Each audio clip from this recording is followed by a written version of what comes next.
Hello guys, it's Marigo again here, bringing to you the second game in the series of Arcade Gamer, in which I'm now moving on from Warp, because I finished the demo last time and gave my verdict. Check that video out if you haven't already. But now I've moved on to Monday Night Combat, which is actually quite an old game. I actually think it came out a couple of years ago. However, there is a new one being released soon. Well, I'm not actually sure if it's being released soon. A hunch says it will do, because it's been in development for a long time and they've got it in beta. But I thought I'd talk about that and do a little bit of a local blitz, and I'll do a sudden death blitz, which is basically unlimited waves. And I played this game quite a lot. Well, no, I played this game quite a lot, and I've got back into it now, and I'm ranked 44 overall, and I think I'm quite good. And at one point I was quite high up in the leaderboards of survival, because I got up to round 92, which is quite a high round, and had all 4 people. It took a good few hours to get up to that, but hope I'll do good today. And this probably will go over more than one video, purely because these games tend to last quite a while depending on what round you get to.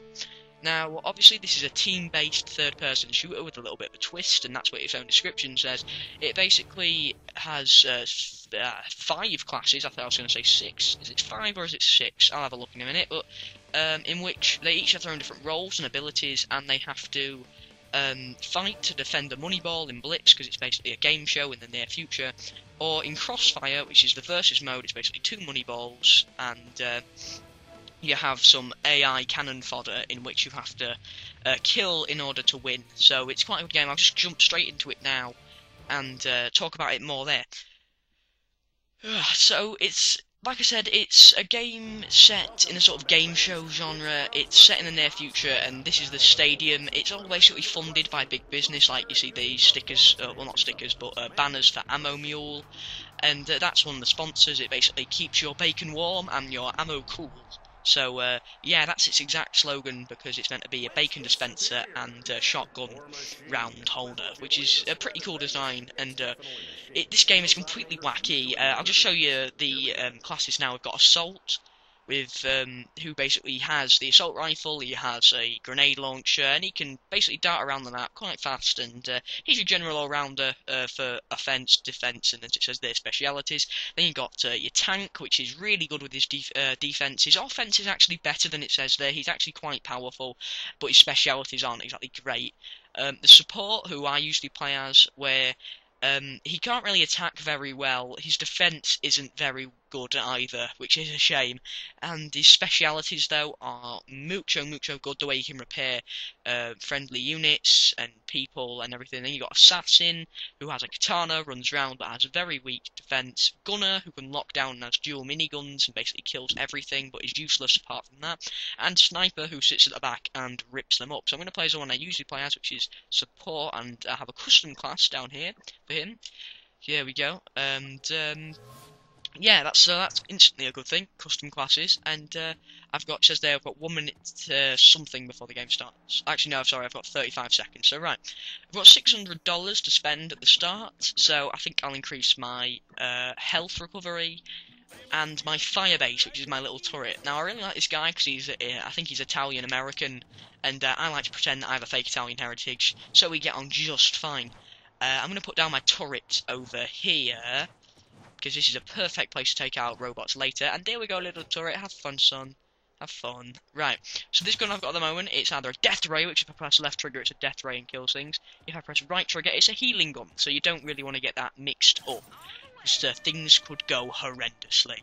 Just saying, ladies and gentlemen watching at home, do not get your death rays and your heal rays mixed up, because that is just that's one hell of an afternoon, if we're quite honest. So my turret is basically ripping up these people. These are called Slims. They are just awful, and they are shameful to robots. They are shameful to robot kind, but like I said, cannon fodder to try and clog up the enemy's rifles. Now, here we have Blackjacks, which are basically the next step up. They're not really too hard to kill, but obviously they take a bit more of a punch. My secondary weapon as well, apart from having a heal ray, kill ray, is a shotgun, so I'm going to get this shotgun baby in action. And there's, there we go, on some Slims, that won't last long. Basically, there's other types of robot to fight that you've got to defend your money ball from. When I see them, I will call them out. But for now, I think because those turrets can hold it, I'm going to build some bigger turrets, like a rock shit turret, because I haven't really shown you them. We've got Laser Blazer, which are your cheap, low cost, low damage, lightly armoured, as it says up there, and they are very cheap and don't do much damage. You've got your rock shit, and oh my god, they're gremlins. Right, they're invisible, and they run up and try and do something. I'm going to airstrike you. Haha. Oh wait, no, stand in the airstrike, please. Stand in the... Oh, you missed it. Right, my shotgun's good for taking out these because they're very, very small and can't put up much of a resistance, and that would be a bouncer. I'm just going to show you what he does. He rugby tackles me. Out, painful, and shotgun to the face. My shotgun's actually quite powerful, which I think is pretty cool, considering that, you know, I'm a medic and an engineer and whatnot, so I think I deserve to have a gun which, at very, very, very short range, to actually do something. I forgot what the name of this one is. What is it called? It'll say... What is it? Oh, I know what it does though. I think it's called something like a sapper or something. It basically comes up to you and takes away your abilities. So if you look in the bottom right, they're slowly recharging now. And those ones are buzzers. They fly around to run away because even though I can clay pigeon shoot them effectively, they're not fun to be around because, well, they fly. So these ones act like anti-air turrets. They sort of look like it as well, and they help out. Now, there's only one more, and he comes at round 10. That's called a Jackbot XL, and Jackbot XLs aren't... They are not fun to be around, purely because, well, they're really big and they're really powerful, and the higher wage you get to, the better they are, because on, say, this round, well, up to round 10, all the robots are orange and blue, and being orange and blue, I think, indicates that they're not exactly great. They'll change colour after at round 11, which means they'll be slightly stronger, slightly faster, and can take more damage, and... here we go with our first Jackbot. That is a Jackbot, he's super large.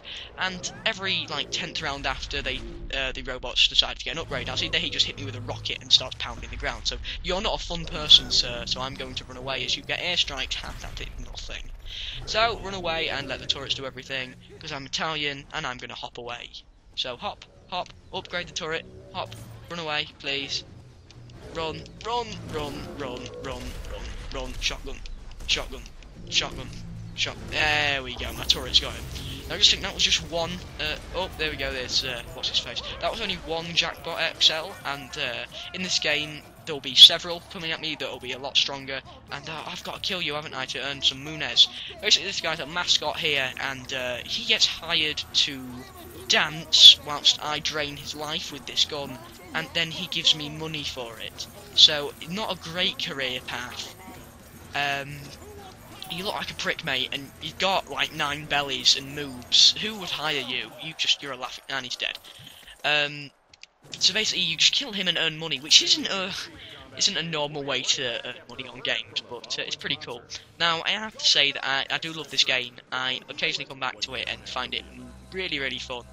But it has those... well, I'll start the downside. It has those periods where you don't tend to play it for a while, and that's because... It's good, but once the fan base leaves, like what sort of happened, I'd say a year after, because this game's been out since 2010, once the fan base left, you can either do what I'm doing now, which is basically holding out on your own, which is fun to some extent, but it's never as fun as holding out with friends or other randomers online when you've got different classes and I'm running around healing them as well as healing turrets and...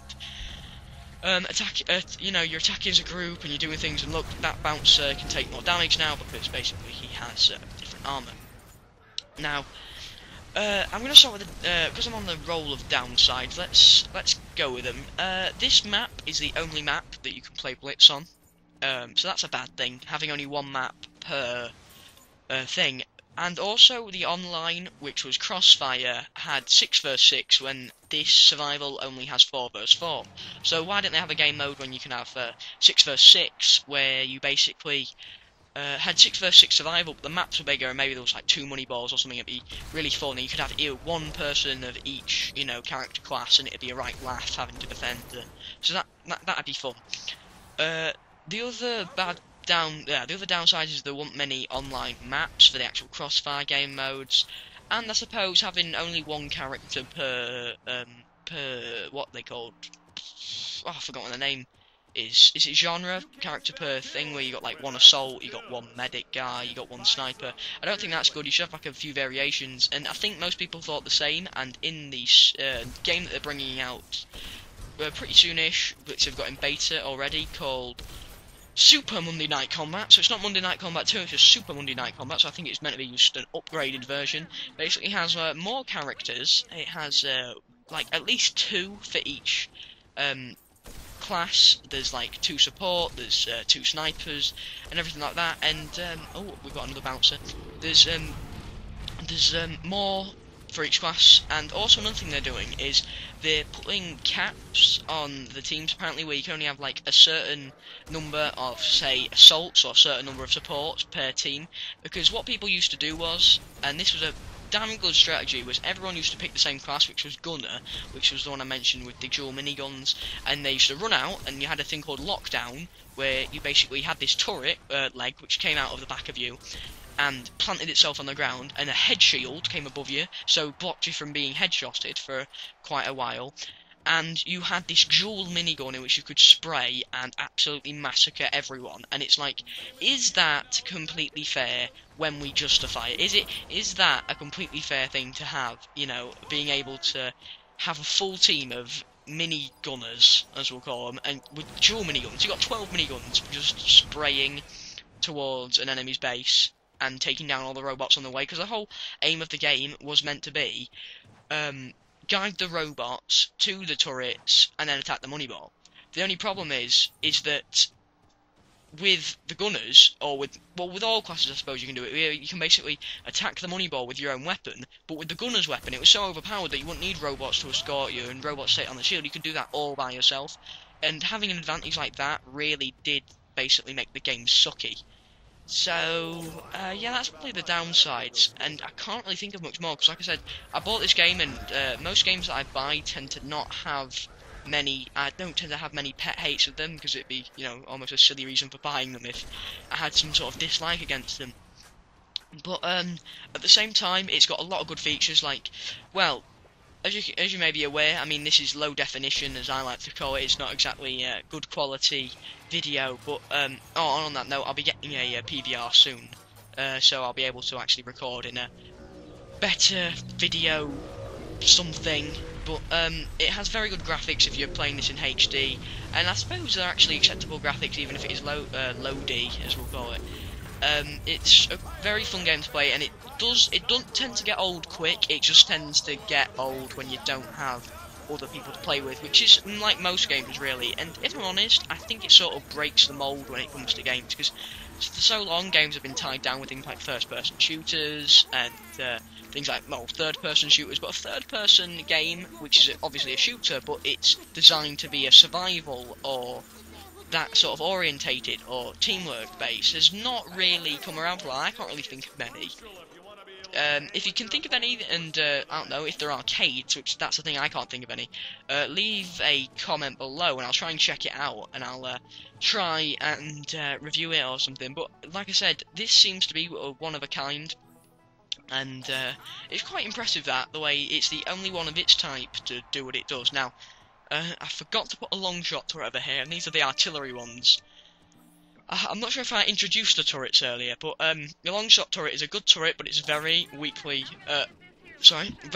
armoured, and it just fires over a long distance. Now I need to upgrade it so it actually fires further. And oh dear, we're onto the green. We're onto the green-shelled people. So this is what separates the men from the boys. We got round 21 going. If I can get to 30, that'd be quite an accomplishment as a support on my own. But I'm not sure if we'll be getting there, because they do seem to be getting a bit more powerful, so let's drop an airstrike. I wish that airstrike had come quicker.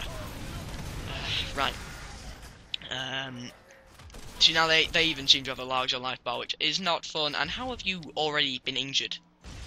Now, as for a while, you might have noticed, because, well, I have only just noticed that I've got a pink glowing bar at the bottom of my screen, and that pink glowing bar is basically Juice, and it's a strange name, but Juice is basically your super awesome mega death power-up of Doom, in which you become super powered and you get an overshield and all your weapons do more damage, like so. So I now run faster, I now have more health, I have an overshield, and my shotgun is actually effective against some weapons, and I reload like a boss. So, yes, now I'm slow again, now slow, fat, pudgy Italian.